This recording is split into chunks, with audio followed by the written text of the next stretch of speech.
Thanks for joining us tonight. My name is Amber, and I'm with Project Opioid, and thank you for joining us for Project Opioid's Solution to the Opioid Crisis webinar series. Tonight, we'll be talking about what you need to know about opioids, addiction, and mental health, so we can heal our communities, our friends and family, suffering with substance abuse and mental health post-COVID-19. So again, my name is Amber Dario, and I'm the Director of Harm Reduction Outreach for Project Opioid. So my job is to come to you where you live, work, and worship, and provide you with the necessary resources to reduce harm in the opioid crisis. And this can be a multitude of things, which I'll talk a little bit about later. But, oops, I overclicked. First, let me tell you a little bit more about Project Opioid. We are a coalition of community leaders, business leaders, faith, philanthropic, law enforcement, who are being brought to the table on this important issue to use their time, talent, and treasure and influence to really make positive, sustainable change on the opioid crisis. We started in Central Florida, where we're shooting this webinar out of tonight. But we've recently started coalitions in Jacksonville, West Palm Beach, Fort Lauderdale, Miami, and Tampa Bay. So please reach out to your local Project Opioid Coalition for more information. COVID-19 caused a tremendous surge in overdoses. In the state of Florida and in many communities, we've seen as much as a 40% increase in overdose deaths since 2019. That is the largest increase we've seen after a multiple year reduction in overdose deaths. And now with fentanyl, the rules have changed. It doesn't matter if you are an opioid user anymore. We'll talk a little bit more about that too.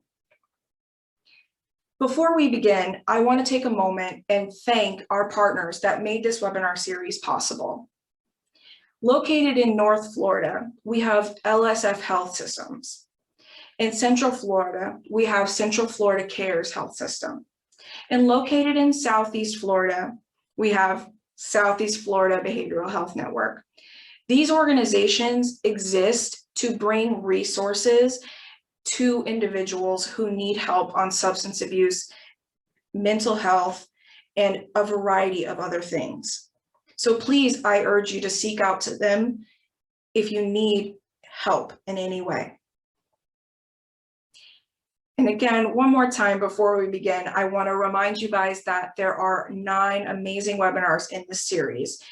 We have 2 more coming up. And I would urge you to check out our website, take a look at the content, and register to come back and join us for another webinar. So tonight, for our webinar, we have 2 amazing speakers. We have Dr. Erin Wohl, who is actually the medical director for Project Opioid, and an emergency physician at Orlando's Veterans Hospital here in Lake Nona. And then we also have Dr. Carbiner, who's an accomplished OBGYN and advocate for women and children on substance abuse. With her offices in Daytona Beach, she has seen a lot of the changes that we've experienced around the state. And she's going to be able to talk to all of us about things that we can do. And Dr. Wohl has a vast amount of experience working in the ER, seeing individuals coming in their moments of crisis. So tonight, we're going to start telling you what you need to know about opioids, addiction, and mental health. So Dr. Wohl, I'll turn it over to you to begin. Okay, thank you. I'm going to go ahead and share my screen. I made a very quick 4.5-minute video here, and I spent a lot of time on it, so I've got to show it to you folks. And then it'll kind of prompt us for questions later, and I'm going to do a few slides, well, 20 slides following that. So let me see if I can get this to work. There we go. Share. And you folks tell me if there's no sound.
Okay, so there's my little video to just get us started. And I just really wanted to talk to everyone about why medication-assisted treatment is so vital when we're talking about treating opioid use disorder. Let me start my timer here. And usually I go with a theme of myths versus facts about medication-assisted treatment. It's important to understand that medication-assisted treatment is FDA approved. It's considered the gold standard now, proven pharmacologic treatment for opioid use disorder. It's really the backbone of the treatment now. Of course, in addition to that, we want psychosocial counseling and cognitive behavioral therapy and peer support and community support to prevent loneliness and such. But I want to drive home how important medication-assisted treatment is. We also call it medication for addiction treatment. So what are opioids? Basically, opioids are legal substances that are often prescribed by a doctor that relieve pain. They can also be illegal substances such as heroin or illicitly made or street-made fentanyl. And these drugs are extremely powerful that create a very strong high. They create a lot of euphoria, and they create a feeling of wellness and serenity. The problem with opioids is that they bind to these sites in our brain and our spinal cord, and that diminishes pain perception, but in high doses, it tells our brain essentially to stop breathing spontaneously, and that causes overdose and death. It's important to understand that addiction is a complex brain disease. Prolonged drug use literally causes rewiring of the brain. Everybody always says, wow, they're just not thinking, you know, they're just making terrible decisions. But they honestly can't help the decisions they're making. They're trying desperately to avoid to avoid withdrawals, which are painful. And so they'll do anything, and they honestly don't use the frontal areas of their brain any longer. The frontal areas of our brain are what tells us, hey, that's not so smart. Maybe you shouldn't do that. Maybe you shouldn't go into this area to get those drugs. Maybe you're going to be caught by the police. They don't think that way because of this rewiring. Once you kind of accept that and accept how much of a disease process it is, it helps us deal with these patients with more compassion. So what do medications do? Medications basically stabilize the patient's brain chemistry and makes them much more susceptible to treatment and therapy. So here's a diagram showing that initially with their initial use, the drug causes euphoria. As they continue to get tolerant to the drug and need more and more of the drug to use, they're using the drug just to get normal. But when they go into withdrawal, they act frantically. These patients will, do anything to get out of withdrawal. And of course, they're not really ready for treatment if they're feeling that way.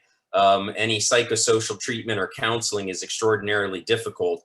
And so that's where medication-assisted therapy comes in. It stabilizes that curve and sets them up for much better success.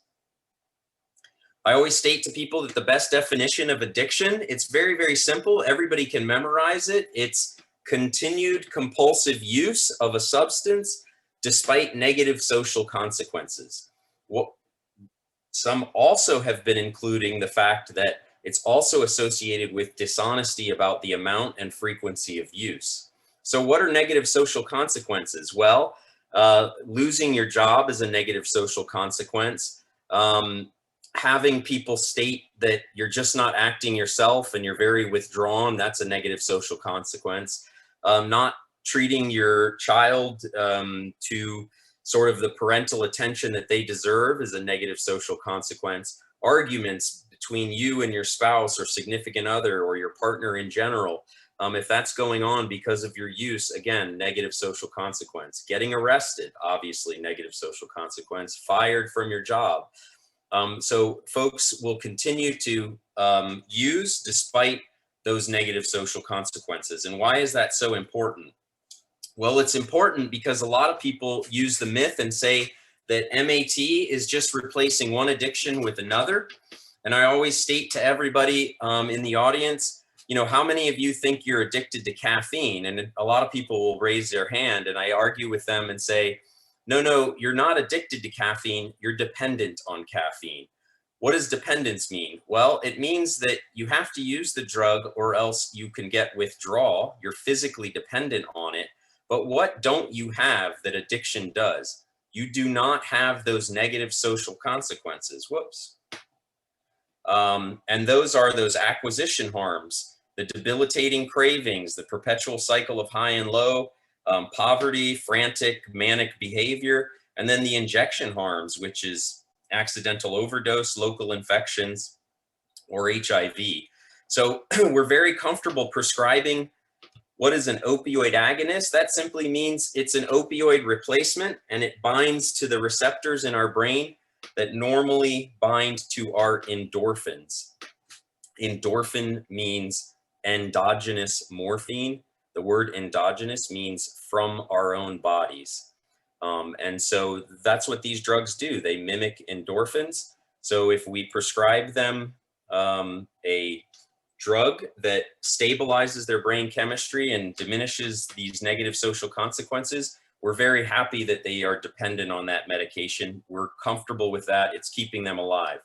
Many people are dependent on caffeine. Many people are dependent on their insulin for their diabetes or their high blood pressure medications or their antidepressants, and we should treat it just the same.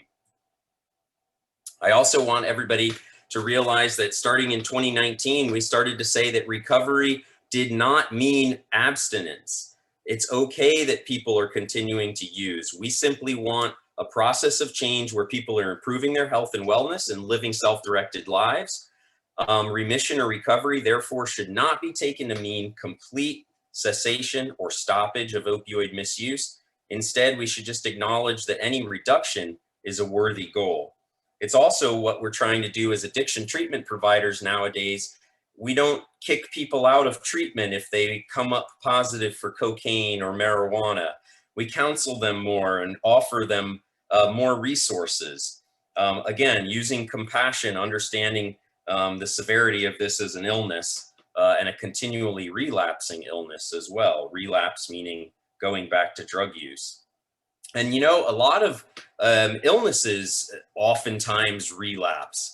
Asthma relapses, you know, people with heart attacks, they get chest pain after their stents are placed, these coronary artery stents. They come back to the emergency department a lot of times with chest pain, and yet we don't really stigmatize those patients and say, geez, this treatment doesn't work, we should abandon it. No, we rehash it out. We start another therapy, or we use another strategy to treat the patient. And that's how we should treat addiction or opioid use disorder. Again, everybody's sort of, the stigma used to be MAT is a bad moral choice, and it's inferior to complete unassisted abstinence. I'm telling you today that abstinence rarely works. Almost 90% of patients relapse when they try abstinence for opioid use disorder. And because what Amber mentioned, fentanyl has completely changed the game.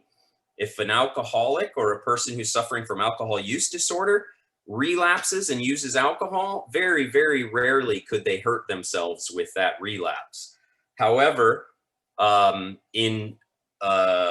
you have the alternative to a patient who is not receiving MAT is not a drug-free patient. Rather, it's a continually relapsing patient, and relapse has a high association with death. And so why is that? It's because fentanyl is so powerful, these patients will relapse, go onto the street to obtain their drugs, and inadvertently harm themselves with an overdose. This is somewhat of a busy slide. I just want everybody to understand that this is the gold standard. Medication-assisted treatment is the gold standard of treatment. This is the National Academies of Science. These are 1,200 experts that are non-for-profit. They don't have any financial claims to any of the drug companies. And these folks got together in 2019, March of 2019, to determine some conclusions on the use of medications for opioid use disorder. And I just want to read this one, number 6, the most. MAT is effective across all treatment settings studied to date. withholding or failing to have available all classes of these FDA-approved medications for the treatment of those suffering from opioid use disorder in any healthcare or criminal justice setting is denying appropriate medical treatment. What does that mean? In medicine, that means that you're creating substandard care if you're trying to treat a patient with addiction without these medications. Can you force these medications on people? Absolutely not. That would be unethical. But what I'm trying to get across to you as family members and those interested in treating those with addiction from opioids is, if you are looking for treatment for them, please find an addiction treatment facility that utilizes MAT. Because if they're not offering you MAT, then in all sincerity, they're denying you appropriate medical treatment. Why do we use these medications? Well, MAT makes the recovery process much safer. There's a lot less chance of relapse. Addiction involves real physical changes in the brain, and we're treating those changes with these medications. 80% of patients show a decrease in illicit drug use. That means street drugs and crime.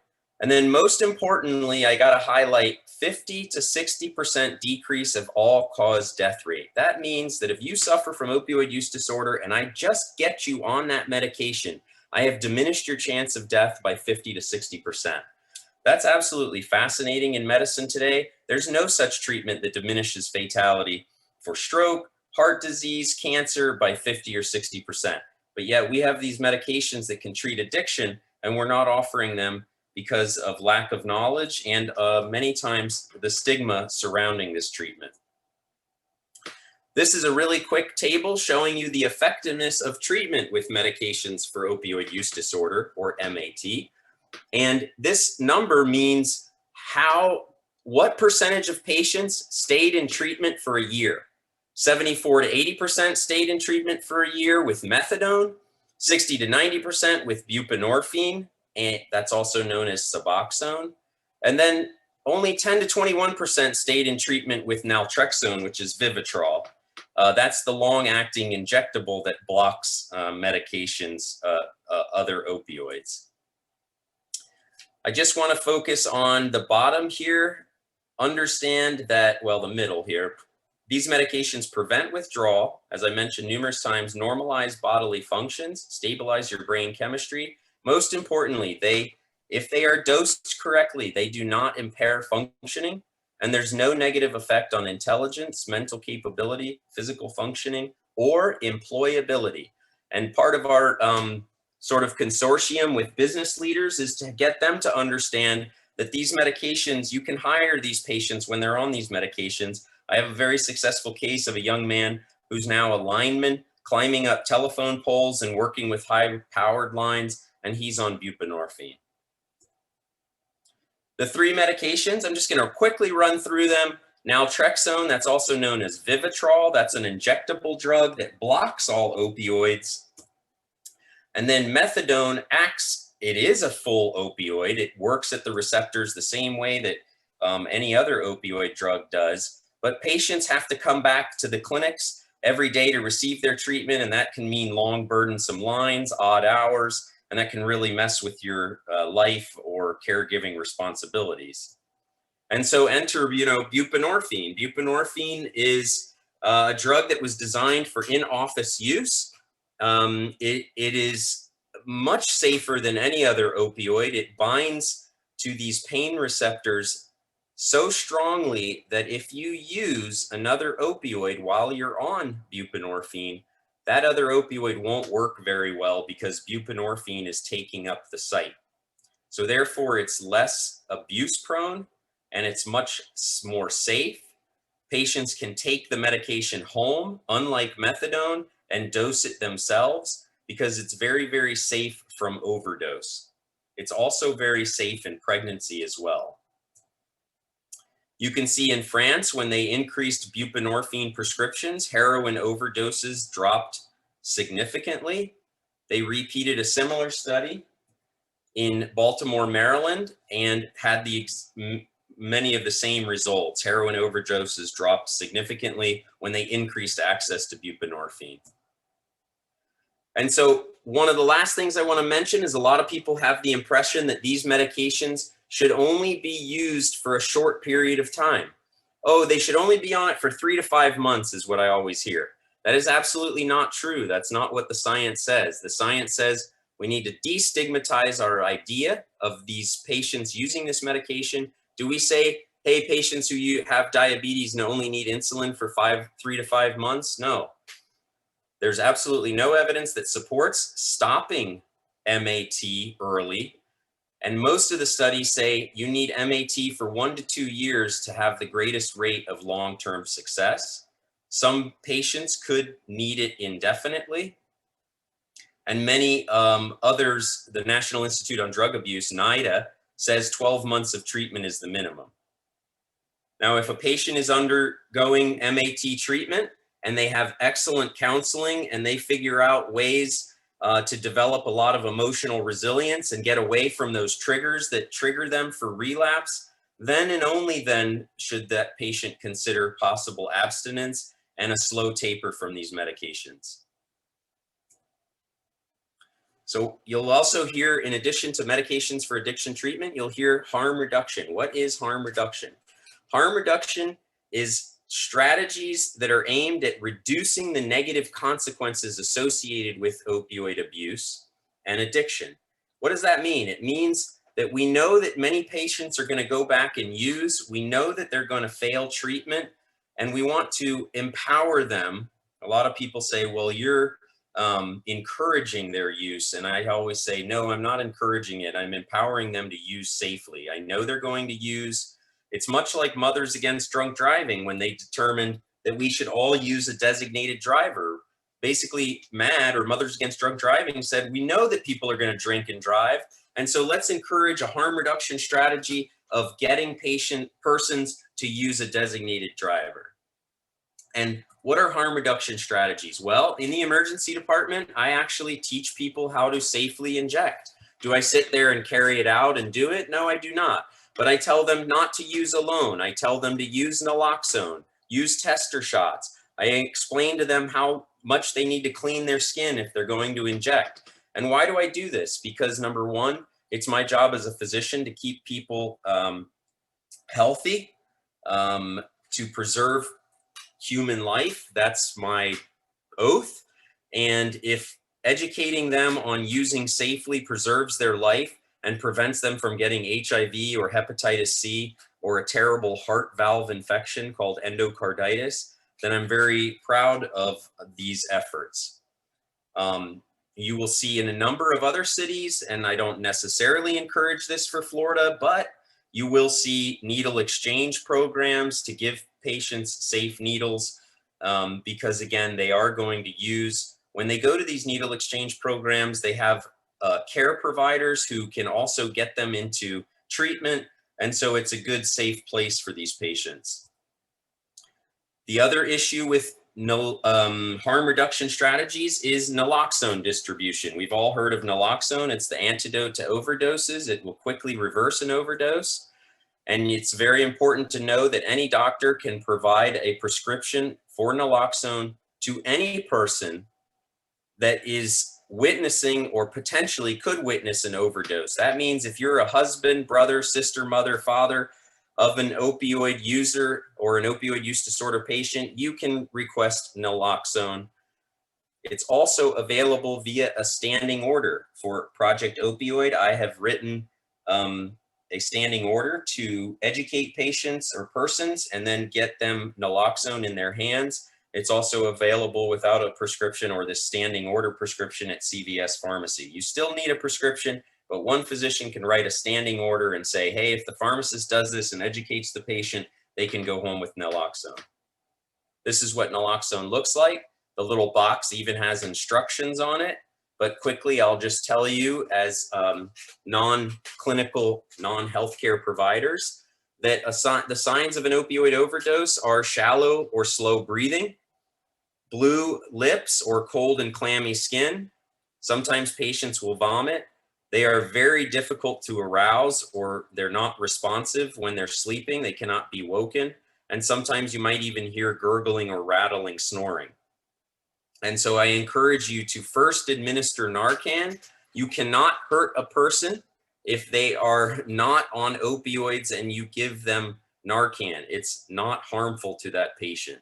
So any patient, frankly, that you find passed out nowadays should probably get a dose of Narcan, and then immediately call 911, lay that person on their side, and consider rescue breathing or chest compressions until EMS arrives. So the take-home points are that opioid use disorder is a treatable brain disease. Opioid use disorder is unique in that relapses are often fatal because of the potency of fentanyl. Medications for addiction treatment are effective, save lives, and should be available to every opioid use disorder patient. And withholding these drugs is denying appropriate medical treatment. And as family members or interested parties, we need to break down the barriers to obtaining medication-assisted treatment in our community. Thank you so much. I appreciate your attention, and I'm going to hand it back to Amber.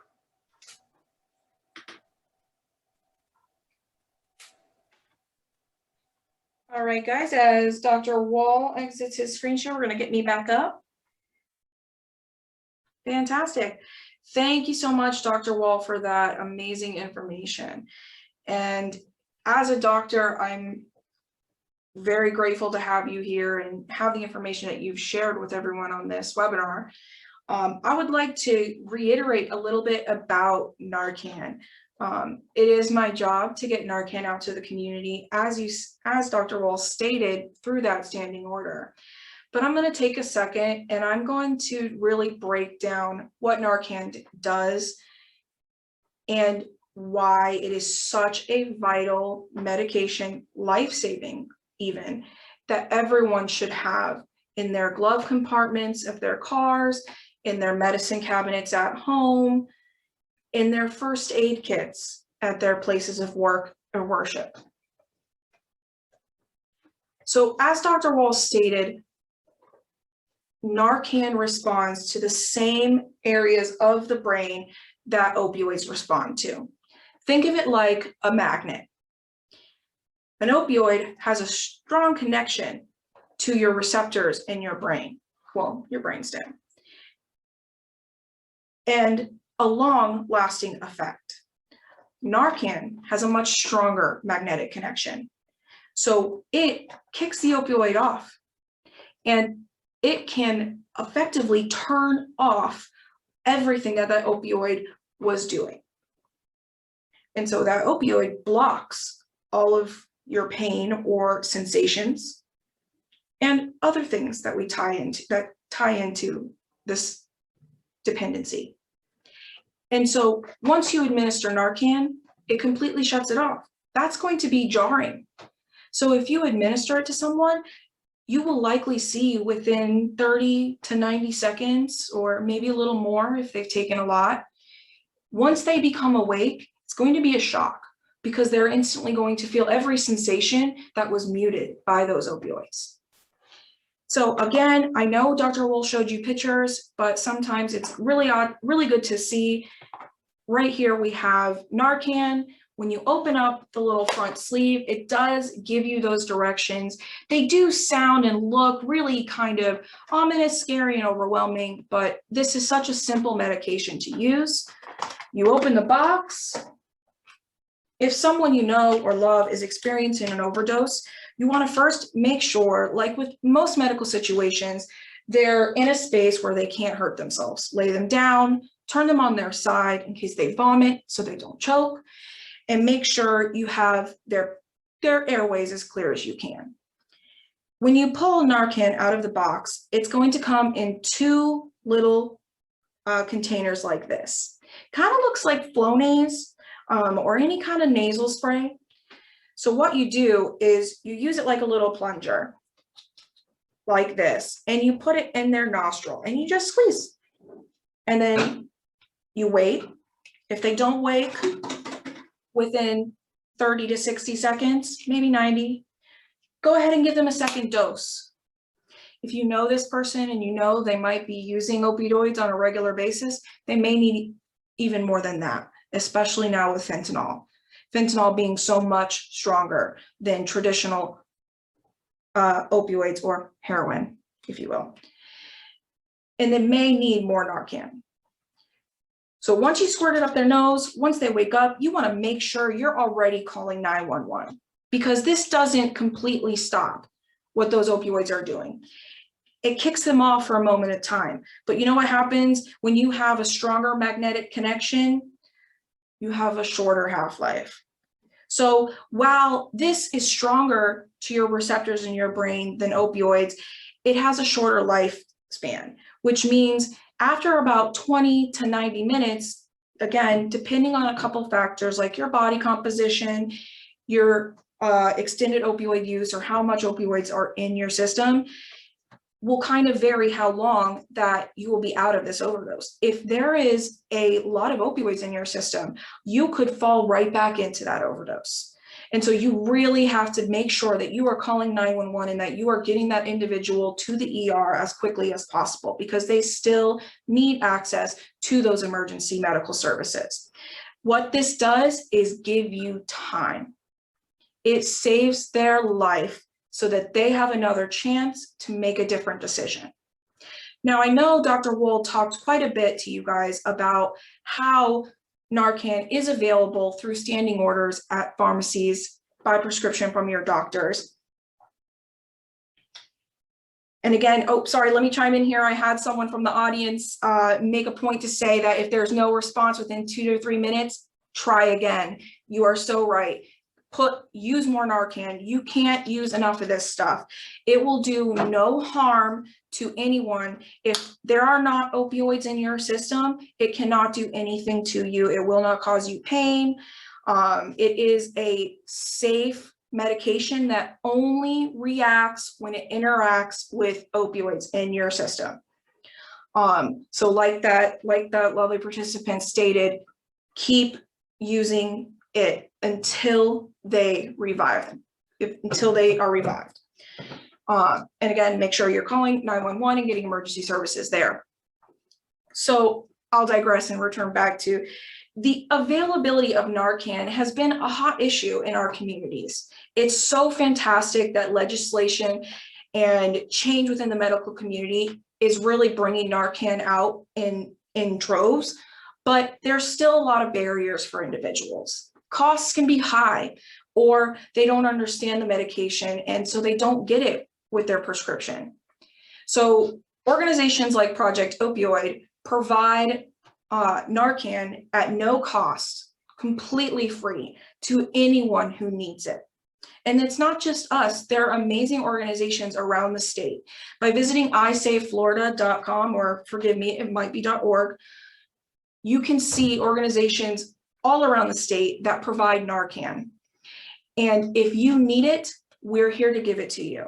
So please visit projectopioid.com/get Narcan if you need Narcan.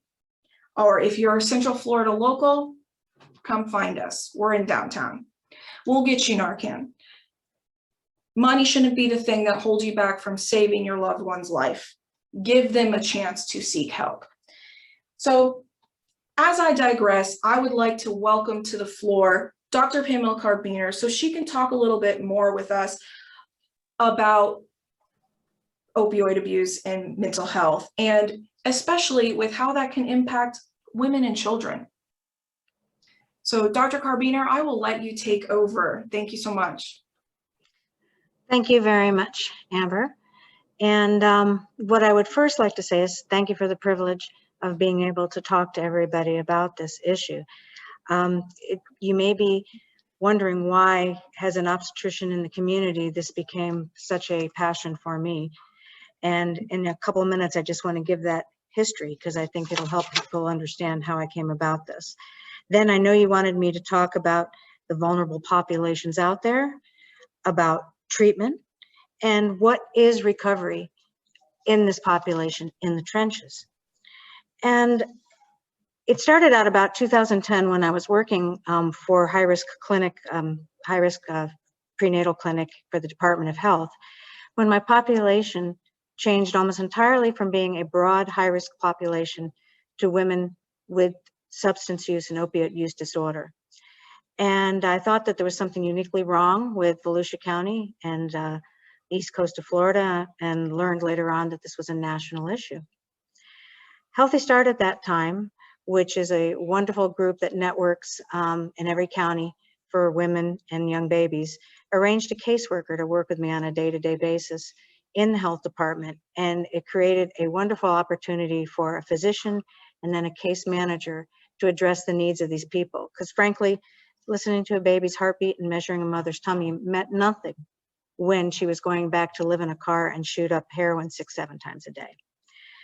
When the health department divested from treating pregnant women, I was forced out of basically a morality to bring these women into my private practice. But there I did not have the other sources of help, the other support systems. And it became so overwhelming that I was ready to stop doing this care for pregnant women who had an opioid use disorder. Then as our communities in the state started to come together, much like Project Opioid and targeted case management from Medicaids and other service organizations, we started looking at this as a group and how to handle it. Because before COVID, I used to say that the opioid epidemic was the epidemic of our times, like bubonic plague in the 1300s or influenza in the early 1900s. But the epidemic is of pain and despair. And the opioid use was simply just a symptom. And as we move forward, we're seeing it change from the pills to the heroin to the fentanyl. And it's a moving target, because what we have to treat is the pain and the despair. And physicians can't do that on their own, but they can start. And one of the things is recognizing those multiple vulnerable populations. And pregnancy is a time in somebody's life where they don't expect to be having a baby while being addicted. But because young women are part of our general population, and the general population is at risk for opioid use disorder, they have increased in the amount of numbers of women who are enduring this and dealing with it during pregnancy. I'm going to share my screen and show a couple slides here, see if we can get them up. Basically, this is to support what Dr. Wall said. In our country right now, greater than $700 billion a year in increased costs to the medical healthcare system is due to substance use. And it is involving up to, probably at this point, 24 to 26 million Americans. It's more than equal to the number of diabetics. It's 1.5 times more than the number of people with cancer. And these people will average 8 times more in healthcare costs due to the disproportionate and inefficient use of our system. And yet, it's a disease. It's a primary chronic relapsing disease of the brain.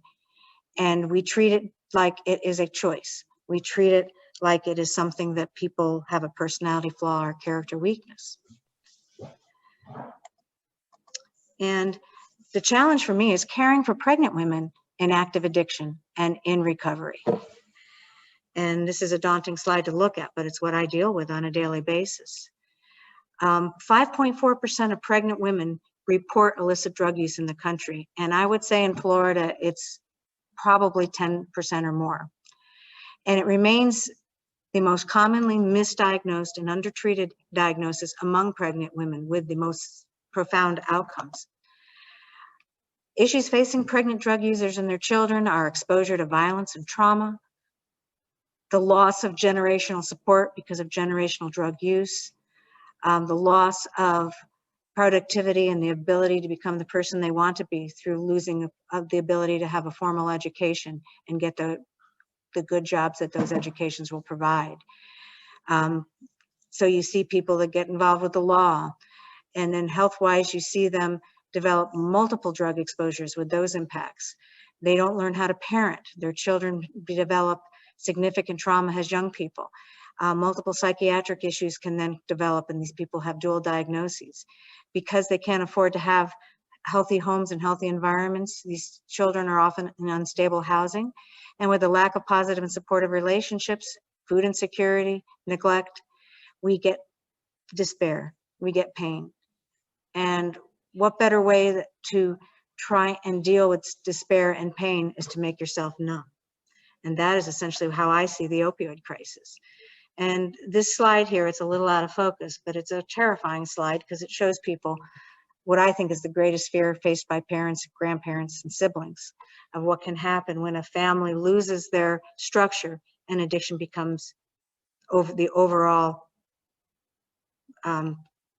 focus of these young people.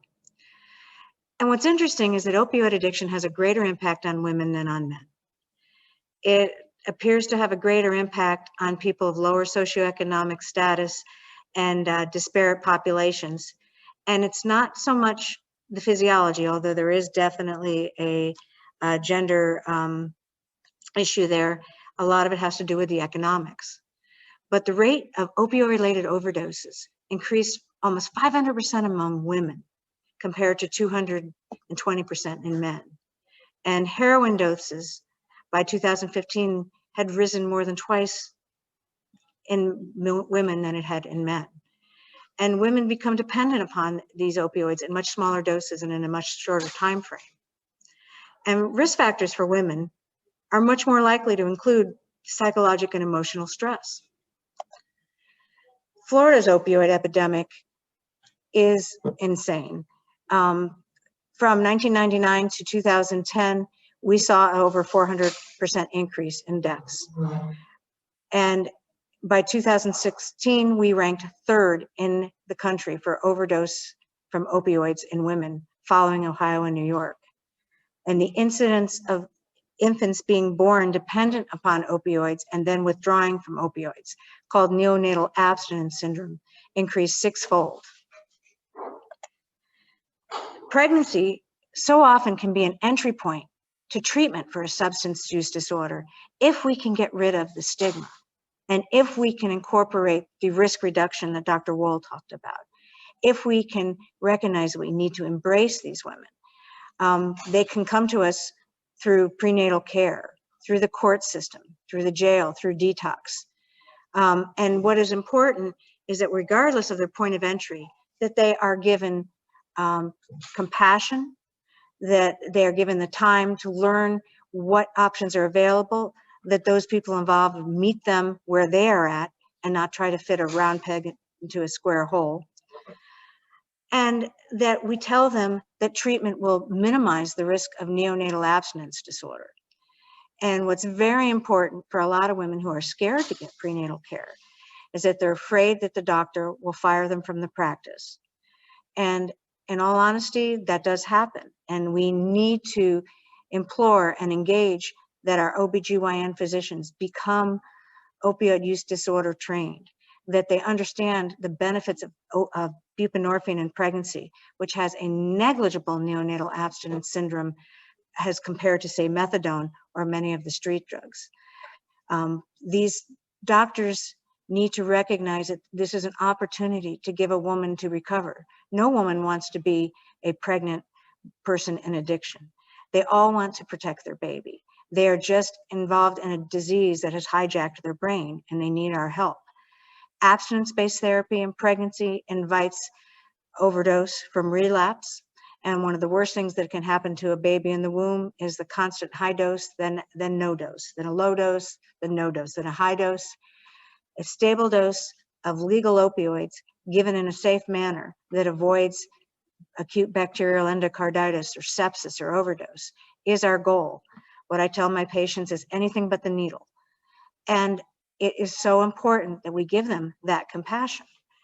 I think that if doctors truly recognized that this is something we are morally obligated to address, and if every OBGYN physician out in the community would simply begin to prescribe buprenorphine, become comfortable with it, prescribe to less than 30 patients at a time, they will not have to worry about X waivers. It is legal, it's appropriate, it's safe, it is mandatory, in my opinion. And those physicians need to be able to network with such groups like Project Opioid and the Florida Perinatal Quality Collaborative and DCF and other entities in our communities that all want the same goal: healthy moms, delivering healthy babies, and being able to keep those children and become healthy families. And I would be happy to take any questions about that. It is something that is near and dear to my heart. And so, Amber, do you want to have any questions entertained? Yes, I actually have a few questions for both you or Dr. Wall, whomever is prepared to answer. If you are finished with your slides, Dr. Carbiner, it'd be great if you could exit screen sharing. Oh, thank you so much. So I do have a few questions from the audience and from my own brain. I like to view these educational experiences as an opportunity to listen, not just as a professional, but as an individual who has friends and loved ones who are suffering in this crisis. So when I hear what you guys say, I think about how I can take that back to those who need it most in my sphere. So one of my questions that I would like to ask either one of you is,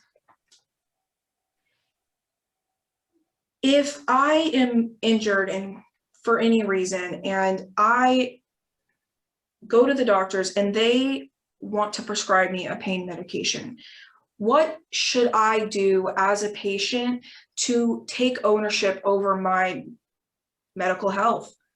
Should I be talking about particular types of medicines? Should I be researching? Things like that. I would love to get your all's advice. Dr. Carbiner, do you mind if I try and answer that one up front? Please go ahead. I think that's an awesome question, because a lot of times I believe that, patients can take on a bit more responsibility. That's not to be said in a smart way at all. I hope you guys know I'm not smart when dealing with patients. But, patients are very educated nowadays, and they look a lot of things up, and they come into the emergency department, and basically, we have a pretty good discussion about their options because of what they've seen and looked up. And yet, when it comes to pain medication, I would say that most people treat their pain the wrong way. Everybody kind of goes first for the Vicodin or the Percocet. And I promise you, I had a pretty significant motorcycle accident and had essentially third-degree burns on parts of my body, and I never took an opioid. I used higher dose non-steroidal anti-inflammatories, so that is regular old Advil. And Advil, taken at about 600 milligrams, that's 3 tablets, 3 to 4 times a day, really diminishes your need for opioids. Now, I have to make a disclaimer. Patients with kidney dysfunction, or patients with the potential to develop stomach ulcers, or patients who are on anticoagulant medication like Coumadin, are not really good candidates for that medication. But a broad swath of patients can take Advil. If you take it in conjunction with 1,000 milligrams of Tylenol, and the 1,000 milligrams of Tylenol is every 6 hours, again, the literature shows that people really don't need their opioid pain medication. I always say to people, keep those patients that are opioid naive. We don't need, a 17-year-old experiencing what it feels like to be on Vicodin or Percocet for their wisdom teeth removal. Mm-hmm. We need to change our idea as a culture of what constitutes acceptable levels of pain. So when we're teaching now, we don't give a pain scale and say, oh, you should have 0 pain. That's what the pharmaceutical companies pushed us to. You should have some pain, and you should be able to function with your pain. So we describe it in a functional manner. And so really, it's your responsibility as the patient to, talk to your doctor about other options and what can you use outside of opioids. Now, if you have 6 to 10 tablets of opioids, that's probably okay if you're post-surgical and you use them within the first 3 days post-surgery. The research has shown that most patients, about 75% of patients, don't use opioids after the first 3 days. And we've shown that if you use opioids for 5 to 7 days, you sort of increase your chances of long-term use significantly. So the magic number is less than 3 days. The other treatment is Advil and Tylenol, frankly. Exercise, staying mobile, and frankly, dealing with some degree of pain and changing your expectations on your level of pain. I don't know if Dr. Pam has anything to add, but that's my... That is a very appropriate and important discussion to be having with everybody who is opioid naive. And we should be doing our best as physicians and healthcare workers to keep people opioid naive. Where it does become problematic is when you have people who have a history of being on opioids and they're tolerant, either from legal use or street use. And let's say that they are on MAT therapy, or that they're in abstinence, or that they simply have a family history of use disorder and have not yet gone down that path, but know that they don't want to.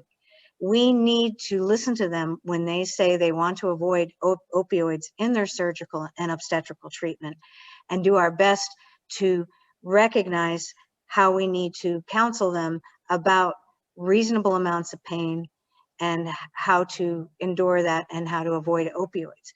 One of the biggest problems is when they are having hyperalgesia, because the brain is a cruel taskmaster. The opioid, basically, the locums, the cerealis, was it the cerealis accumbens?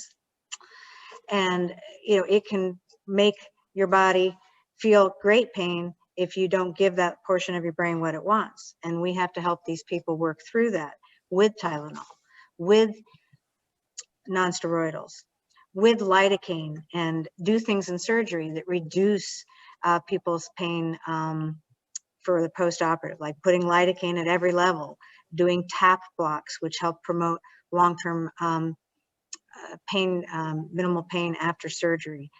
There are many things that we can do, and we are trying to do in our obstetrical units and gynecologic units, so that when we do surgery, when people do have deliveries, when they're in painful situations, we don't put them at risk for either having a new opioid dependency or revisiting one that has was created in the past.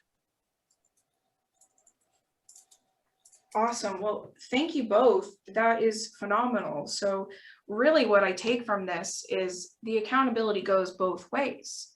And if we force accountability on our end for our medical health, it'll draw that same from our physicians and from our care providers. And in addition to that, what I'm really hearing is that we as individuals really need to make sure that we, as the saying goes, trust but verify. Mm-hmm. Understand what we're putting into our bodies and how those things work and how they interact with the other things that we do. And you both also made a very valid point. The goal is not to completely get rid of the pain, because pain has a purpose. It's there to tell you something in your body is wrong. Something is healing or trying to heal, or it needs to be remedied. So if you don't feel the pain, you don't know when you are no longer injured and you can't heal. And in fact, you can often just worsen the issue. So it's really important to understand that the goal is not to leave the doctor's office or the hospital in no pain. It's to leave, as Dr. Wohl and Dr. Rabiner have stated, in manageable state of pain, and to understand that that pain is there for a reason.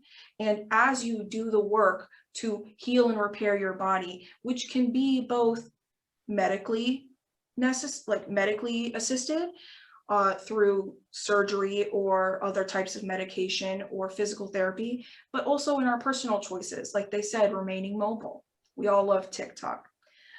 Start following some of your favorite yoga fans. And I promise that will do a lot of good for our physical health and probably with our pain as well. Another question from the viewers is that this is specifically for Dr. Carbiner. Do you feel that women who are pregnant are more vulnerable to getting, getting dependent on opioids? It's a vulnerable population in many ways. And there are so many aches and pains that we have in pregnancy. And I'm not a fan of, I love MAT. I love buprenorphine in pregnancy. Is the webinar going? Are you paying attention? But methadone is difficult for me to feel comfortable with, because so often in the methadone clinics, they confuse morning sickness and the discomforts of the first trimester Do you see it? with withdrawal. And people worry that because the placenta may metabolize the opioid at a more rapid level, that a woman needs a higher level to either avoid pain or avoid withdrawal. And far too often, women come to my clinic between 12 and 20 weeks already on exceptionally high doses of methadone and sometimes very high doses of buprenorphine that we could have avoided had we seen them in their first trimester and explained to them what is morning sickness, what is round ligament pain, what is the normal aches and pains of pregnancy. So in a nutshell, yes, I think women are more vulnerable in pregnancy to the attempts of trying to avoid pain and treat it with opioids. And that isn't just physical pain, it's emotional pain, the stress from social factors, counseling, listening, and being there for these patients is just as good at reducing their pain, emotional and physical, and much safer.